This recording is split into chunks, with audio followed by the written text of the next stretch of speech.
Hello అండి, అందరూ ఎలా ఉన్నారు? ఫస్ట్ ఆఫ్ ఆల్ చాలా థ్యాంక్స్ అండి. ప్రతి ఒక్కళ్ళు కూడా మెసేజ్ చేసి ఇలా మునిగిపోయింది అని తెలియగానే ఎలా ఉన్నారు ఏంటి అని చెప్పి వివరంగా కనుక్కున్నారు. ఫ్లడ్స్ చాలా దారుణంగా వచ్చాయండి. మనకి ఏమాత్రం ఇన్ఫర్మేషన్ ఉన్నా కొంచెం ఏమైనా జాగ్రత్త పడేవాళ్ళమేమో. చాలా చాలా చాలా దీనమైన పరిస్థితిని నేను కళ్ళారా చూశాను, ఎదుర్కొన్నాను సెల్ఫ్. అది అసలు ఎవ్వరికీ రాకూడని సిచ్యువేషన్. సో మీ అందరికీ కూడా చాలా థ్యాంక్స్. నాకు నిజంగా చాలా మంచి మంచి కామెంట్స్ చేశారు. మావి అలాగే మునిగిపోయాయి అమ్మాయి, ఏం కాదు, కంగారు పడకు, అమ్మవారి దయ వల్ల ప్రాణహాని ఏం జరగలేదు. నిజంగా అండి, అమ్మవారు దయ ఉండబట్టి మాకైతే నాకు కానీ నాకు తెలిసిన సర్కిల్లో ఎవ్వరికి కానీ ప్రాణహాని అయితే జరగలేదు. కానీ చాలామంది తెలియని వాళ్ళు నా కళ్ళ ముందైతే కొట్టుకుపోయారు. నాకు అసలు ఇప్పటికీ కూడా నేను షాక్ నుంచి తేరుకోలేదండి. డే 1 ఫ్లడ్స్ మేము అసలు ఇంట్లో లేనండి, నేను షాప్లో ఉన్నాను.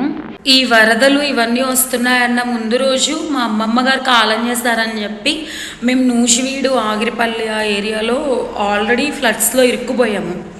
వెళ్తున్నప్పుడు ఇరుక్కుపోయాము, రిటర్న్ వస్తూ కూడా అక్కడ గండి దిగి అన్నీ బాగంతా ట్రాక్టర్ కళ్ళ ముందు కొట్టుకుపోవడము, అలా కార్లు మునిగిపోవడము అట్లా జరిగి ఆ రోజుల్లో చాలా సఫర్ అయ్యాం. మేము వచ్చేసాం కానీ అమ్మ వాళ్ళ కారు ఇరుక్కుపోయింది. అమ్మ వాళ్ళని బస్సు ఎక్కించాం, ఎట్లాగొట్లా బస్సు కూడా మునిగిపోయింది. వాళ్ళని నేను ఇంటికి తీసుకురావడానికి 12-12:30 అయింది, మిడ్నైట్. ఇంకా టైంకి మేమేమి ఇంకా తెల్లారే ఇలా అవుతుందని మనకు తెలియదు కదా, ఇంక నేనేం పట్టించుకోలేదు, అట్లనే పడుకుండిపోయాను. తెల్లారే 8-8:30కి అమ్మ ఫోన్ చేశారు. అమ్మ వాళ్ళు ఉండేది మా ఇంటి నుంచి నియర్ ఒక 1/2 అవర్ జర్నీ ఉంటుంది. అమ్మ కాల్ చేసింది, అంతా మునిగిపోతుంది, వాటర్ వస్తుంది. అమ్మ కాల్ చేసింది 8:30కి అట్లా, ఇదంతా మునిగిపోతుంది, నీళ్ళు వచ్చేస్తున్నాయి, ఏం చేయాలో అర్థం కావట్లేదు అని కాల్ చేసినప్పుడు మేము అనుకున్నాము డ్రైనేజీ ప్రాబ్లం అయి ఉంటుంది. ఎందుకంటే ఆంధ్రప్రభ కాలనీ చాలా లోతుగా ఉంటుంది.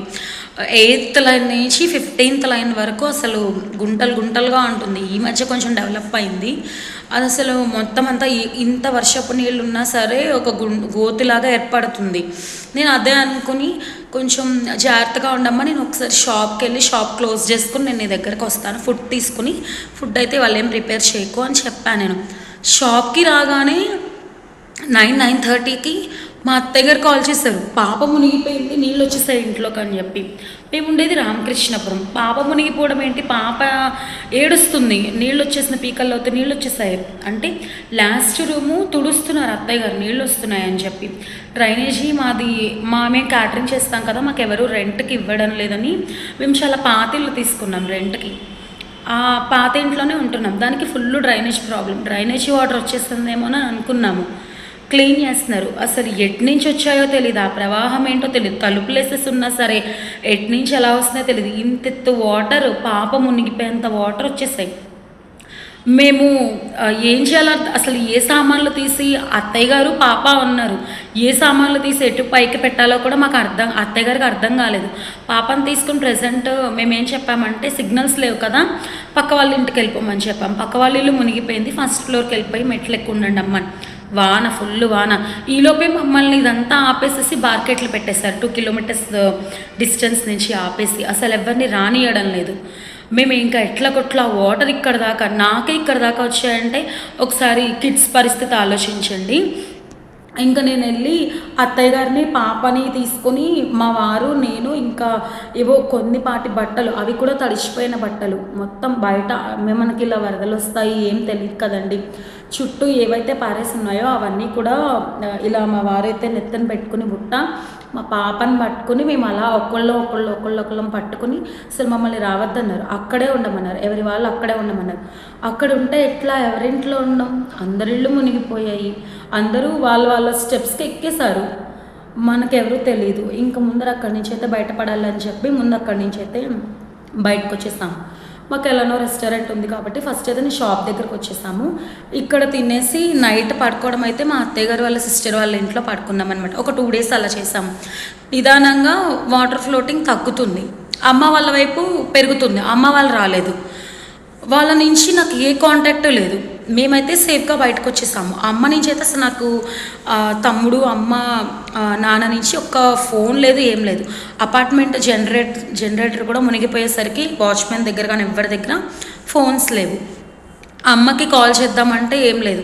ఇంకా నేను ఏం చేశానంటే రిస్క్ చేసి ఎన్డీఆర్ఎఫ్ బోట్లు ఉంటాయి కదా, ఆ బోట్లు ఎక్కేసేసి వెళ్దామని ఫిక్స్ అయ్యాను. అంటే ఇక్కడ నుంచి ఎవరిని వెళ్ళనిట్లేదు, వాటర్ ఫ్లోటింగ్ ఇక్కడ దాకా ఉంది. ఆంధ్రప్రభ కాలనీ నుంచి సింగనగర్ ఫ్లైఓవర్ దాకా తీసుకురావాలి అంటే బోట్ ఒక్కటే మార్గం. చెక్క బోట్లు ఏవి అసలు అక్కడ ఫ్లైఓవర్ మీద కూర్చొని పూజ చేస్తున్నారు, ఎందుకు పెట్టారో తెలీదు. ఒక 10-15 పెట్టారు, అనవసరంగా ట్రాఫిక్ జామ్ తప్పించి. ఈ ఆరెంజ్ కలర్ పడవలు మటుకు నేను 100 కిలోలు ఉంటాను, అందులో ఫుడ్ ప్యాకెట్లు ఓ 10 మంది ఎక్కారు. ఎలా సరిపోతుంది? సగం దూరం తీసుకెళ్ళి గల్లంత చేసేస్తున్నారు అవి. ఇంకా అయినా సరే డేర్ చేసి ఎక్కాను, గొడవ చేసి. ఉదయం 6ంటికి వెళ్తే మధ్యాహ్నం 2ంటికి ఇచ్చారు నాకు బోటు. తిండి తిప్పలు ఏం లేవు. అసలు ఎంత దీనమైన పరిస్థితి అంటే, నాకు చిన్నప్పటి నుంచి ఊహ తెలిసినప్పటి నుంచి మా నాన్నగారు కానీ మా అత్తయ్య గారు వాళ్ళు కానీ ఏదన్నా అన్నదానం అన్నా సరే అవి భోజనం దొరకని వాళ్ళ కోసం పెట్టేదమ్మా. మనకు ఒక 4 వేళ్ళు లోపలికి వెళ్తున్నాయి కదా, మనం అలా ఎగబడకూడదు అని ఒకరికి సహాయం చేయడమే నేర్పించారు. కానీ ఎప్పుడు నాకు కావాలి అని చెప్పి పక్క వాళ్ళని అడగడం నాకు ఎప్పుడు నేర్పించలేదు. ఫస్ట్ టైం మంచినీళ్ళ కోసం, పులిహార కోసం, వాటర్ కోసం నేను చేశాను. అబ్బా, ఇంకా నేను అలా బోట్ ఎక్కి వెళ్తూ ఉంటే వాటర్ ఫ్లోటింగ్కి రాజరాజేశ్వరి పెట్టే సైడ్ బాగా ఫ్లోటింగ్ ఉంది. నిజంగా అసలు ఎంతమంది గల్లంత అయిపోయారో అటువైపు అయితే. అక్కడ ఈడ్చికొట్టిన బోటు డ్రైవర్కి మమ్మల్ని హ్యాండిల్ చేయడం రాలేదు. మేము చాలా వెయిట్ ఉన్నాము, ఉన్న వాళ్ళందరం కూడా. ఈడ్చికొట్టిన బోట్ అలా వెళ్ళిపోయాము అందరం. మా బోట్లో 2 ఫుల్ గల్లంత ఎటు వెళ్ళిపోయారో తెలియదు, వాళ్ళని పట్టుకోలేకపోయారు. నన్ను మటుకు ఒక ఆయన జుట్టు పట్టుకొని ఇట్లా అసలు ఇలా పట్టుకుని లాగి, ఒక ఆయన చెప్పు మొత్తం కాలు లాగి ఒక తాడు సహాయంతో ఈడ్చుకెళ్ళారు నన్ను. ఇట్లానే సేమ్ నేను ఈరోజు ఇలా మాట్లాడి బతకగలుగుతున్నానంటే నిజంగా వాళ్ళు నా కోసం ఎంత రిస్క్ చేశారా అనిపించింది. నేను వాళ్ళ వల్లే బతుకున్నానేమో అని కూడా అనిపించింది. ఎందుకంటే నాకు ఈత రాదు. ఆ ఫ్లోటింగ్లో ఈడ్చుకొట్టానంటే ఎటుకెళ్ళి ఎటు గుద్దుకుంటానో, ఎక్కడ తేలుతానో కూడా నాకు తెలియదు. ముందర అసలు వెళ్ళి గుద్దుకునేదాకా పక్కన పెడితే, ఫ్లోటింగ్కి ఇక్కడ దాకా వచ్చిన వాటర్కి మనకేదో అయిపోతుందన్న ఫీలింగ్కి, ఆ గాబరాకి అక్కడికక్కడే ప్రాణాలు పోతున్నాయి చాలామందికి. కళ్ళ ముందర ఎంతమందికి అలా జరిగిందో. అసలు దారుణమైన సిచ్యువేషన్ అండి విజయవాడ ఫ్లడ్స్కి. నేను ఇంతవరకు సినిమాల్లో చూశాను ఇట్లాంటి వరదలు వస్తాయి అని చెప్పి. For the first time experience చేశాను. అంత దాకా కొట్టుకుపోయాక ఇంకా అసలు అంత మునిగిపోయి అంత కొట్టుకుపోయి అదంతా చూశాక నాకు వెళ్ళి వాళ్ళని రిటర్న్ తీసుకొస్తానన్న నమ్మకం అయితే లేదు. ఆ బోట్ వాళ్ళు కూడా సేఫ్గా బయటకు తీసుకొస్తారన్న నమ్మకం లేదు. ఎక్కడ వాళ్ళని అక్కడ గల్లంతా అయిపోతున్నారని నాకు అర్థమైంది. ఇంకా నేను ఫోన్ కలవట్లేదు. నాన్న ఒక 2% ఛార్జింగ్ ఉంచుకుని అస్తమాను కాల్ చేస్తున్నారు. నాన్న మీరు బయటకి రాకండి, అక్కడే ఉండండి, ఇలా గల్లంత అయిపోతుందని నేను చెప్పాను.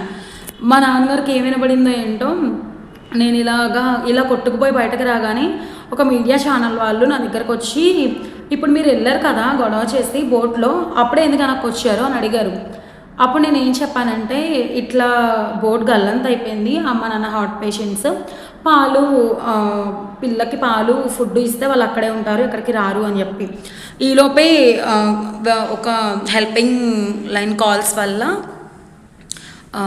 ఈ హెల్ప్ లైన్ నెంబర్స్ ఇచ్చారు కదా లోకేష్ గారు వాళ్ళ తరపు, ఈ నెంబర్స్ వల్ల అక్కడికైతే బోట్ వెళ్ళింది.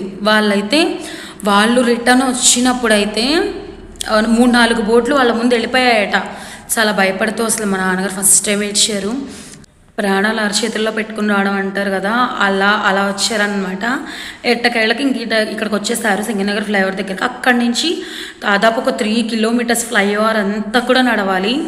ఎవరు మనల్ని పెద్దవాళ్ళని తీసుకెళ్ళి అక్కడ డ్రాప్ చేయడం అలాంటిది ఏం జరగదు. ఎవరైనా సరే నడుచుకుంటూ వెళ్ళిపోవాల్సిందే. అలా నడుచుకుంటూ ఇంకా మెయిన్ రోడ్డుకి వచ్చి నాకు కాల్ చేశారు, ఇలా వచ్చాము అని. అప్పుడు నాకేం అర్థం కాలేదు. రావడం ఏంటి, సేఫ్గానే వచ్చారా? ఫస్ట్ నేను ఇదే అడిగాను, సేఫ్గా వచ్చారా, ప్రాబ్లం ఏం లేదు కదా బోట్ నుంచి అని చెప్పి. ఇంకా నేను వాళ్ళని తీసుకుని గబగబా మా అత్తగారు వాళ్ళ ఇంటికి వెళ్ళిపోయాను అనమాట. నాన్నగారు ఏమో పాఠశాలలో ఉన్నారు, నేనైతే మా అత్తగారు వాళ్ళ ఇంట్లో ఉన్నాము. 2 రోజులు అలా ఉండగానే మా తమ్ముడు ఉండిపోయాడు ఇంట్లో. వాడి నుంచి మాకు ఏ కాంటాక్ట్ లేదు. వాడికి ఫుల్ జ్వరం. ఈ ఫ్లడ్స్ రాకముందరే వాడికి జ్వరం. జ్వరం, టాబ్లెట్స్ లేవు, దగ్గుమందు లేదు, ఏం లేవు. అపార్ట్మెంట్లో ఎవ్వరు లేరు, అందరూ బోట్లలోంచి వచ్చేసారు. వాడు రాలేదు. ఇంకా నాకేం అర్థం కాలేదు. వాడిని తీసుకొద్దామని నెక్స్ట్ డే మళ్ళీ వెళ్ళాము. వాడిని కూడా ఎలాగోలా సేఫ్గా బయటకు తీసుకొచ్చాము. ఒక 4-5 డేస్ అయితే అసలు ఎవరూ ఎక్కడికి కదలలేదు. తర్వాత నేను మా ఇంటికి వెళ్ళి చూసుకున్నాము. మా ఇంటి చుట్టుపక్కల వాళ్ళందరూ, మాది క్యాటరింగ్ కదా, క్యాటరింగ్ సామాన్లన్నీ ఈ ఈ చెత్త ఏరుకునే వాళ్ళందరూ వీళ్ళందరూ గోడలు దొక్కి తీసేస్తున్నారు. డొల్లుకుంటూ వెళ్ళిపోతున్నాయి వాటర్కి. అసలు ఏ రూమ్లో చూసినా ఆ రూమ్లో దేవుడి పటాలు డొల్లుకుంటే ఈ రూమ్లోకి వచ్చేస్తున్నాయి. ఇక్కడ ఫ్రిడ్జ్ డొల్లుకుంటూ వెళ్ళిపోతుంది. ఒక పెద్ద పెట్టెలాగా ఉంటుంది మా ఇంట్లో. అసలు 10 మంది లేపితే కానీ లేవదు. పాతకాలం పెట్టెలా ఉంటాయి కదా అలాంటివి. అది నీళ్ళల్లో ఇలా ఈదుకుంటూ వెళ్ళిపోతుంది. దేవుడి పట్టాలు, గిన్నెలు ఇక్కడ ఉండాల్సిన చివరి రూమ్లోకి వెళ్తున్నాయి. అట్లా అన్నీ బయటకు వచ్చేస్తాయి సామాన్లన్నీ. ఎంత తాళం వేసినా సందు ఉంటుంది కదా, సందులో ఉన్నవన్నీ వచ్చేసాయి. అవన్నీ కూడా చాలా వరకు పోయాయండి. వస్తువులన్నీ కూడా, పరుపులు పాడైపోయాయి, మంచాలు పాడైపోయాయి. అవన్నీ కూడా ఒక్కసారి తలుపు తీసి చూస్తే ఆ బురదలో నీళ్లు తగ్గాక అసలు వద్దండి, అన్నీ పాడైపోయాయి. ప్రతిదీ కొనుక్కోవడమే. వేరే ఇంటికి వెళ్ళిపోదామని చెప్పన్నాను. ఇంకా అసలు మా ఆయన మా అత్తగారు చిన్నప్పటి నుంచి కష్టపడే మనస్తత్వం కాబట్టి అలా వదిలేళ్ళకూడదు అని చెప్పి ఒక్కొక్క రూము ఫస్ట్ నేను అసలు ఊడవనన్నాను, నేను తొడవనన్నాను. ఆయనే ఊడ్చుకున్నారు, మా అత్తగారు తుడుచుకున్నారు. 3 రూమ్లు మేము ముగ్గురం ఒక్కొక్క రూమ్ పంచుకొని సర్దుకున్నాము. సందంతా మా వల్ల కాలేదు. ఏ గవర్నమెంట్ మేమేం చేయించుకోలేదు, మేమే ఓన్గా చేసుకున్నాము. సందైతే ఒక మనిషికి 1000 రూపాయలు చొప్పున ఇచ్చి ముగ్గురితో సందంతా కడిగించాము. ఈలోపు మోటార్ పేలిపోయింది. మాకు తెలీదు, అందరూ మోటార్లు వేసుకుంటున్నారు మా చుట్టుపక్కల. వాటర్ లేవు, ఇంటికి వెళ్ళిపోయాము. కడగాలన్నా నీళ్ళు ఉండాలి కదా అని మోటార్ ఇస్తారు మా అత్తగారు. పేలిపోయింది, గ్యాస్ అయిపోయింది, మా అత్తయ్య గారికి యాక్సిడెంట్ అయింది. అన్నీ ఒక్కసారిగా వచ్చాయి మాకు. ఈ వరదల ఇది అసలు జీవితంలో మర్చిపోలేమండి. నిజంగా నా లైఫ్లో నా పుట్టి పెరిగిన తర్వాత ఫర్ ది ఫస్ట్ టైం ఇంత బ్యాడ్ ఎక్స్పీరియన్స్. అసలు ఇలా ఉంటుందా, ఒక మనిషి ప్రాణాలు అరచేతుల్లో పెట్టుకుని పరిగెడతారా, అసలు సినిమాలో చూస్తూ ఉంటే ఇలా జరుగుతుందా, సినిమాటిక్ కదా అని ఇలా అనుకునేదాన్ని. మాకు రియల్ ఎక్స్పీరియన్స్ జరిగింది. మా కుటుంబంలో ఎవ్వరు కూడా చేజాచి ₹1 పెట్టడమే కానీ అడగడం నేను చూడలేదు. ఫస్ట్ టైం మేము అడిగాము. ఆ పరిస్థితి ఎవ్వరికీ రాకూడదు. అందుకే నాకు తోచిన సహాయం, మేము వరద నుంచి బయటపడ్డాం కాబట్టి పులిహార పంచాను, డ్రెస్సెస్ పంచాను, కొంతమందికి మనీ హెల్ప్ చేశాము. మీ సిచ్యువేషన్లో ఉన్నా కూడా మేము హెల్ప్ చేశాము. అంటే అది గొప్ప అని కాదు, నాకు అనిపించింది నా మనసుకి. నా కుటుంబం బయటపడింది. అలానే అందరి కుటుంబాలు కూడా బాగుండాలి. మీరు కూడా గవర్నమెంట్ ఏదో చేస్తుంది అని చెప్పి వదిలేకండి. మీరు కూడా మీకు తెలిసిన ఒక 4 కుటుంబాలను అట్లీస్ట్, ఎక్కువ మంది అక్కర్లేదు, ఒక 2-3 కుటుంబాలను ఆదుకోండి. ఈ వరదలో ఇరుక్కుపోయిన వాళ్ళు ఎవరు కూడా ఆత్మాభిమానం చంపుకుని నాకు ఇది సాయం కావాలి అని ఎవరు అడగరు. మీరే గుర్తించి తెలుసుకుని వాళ్ళకి ఏం కావాలో అవి వాళ్ళకి ఇవ్వండి. ఖచ్చితంగా తీసుకుంటారు. ఒక వరద బాధితురాలుగా చెప్తున్నాను. Thank you.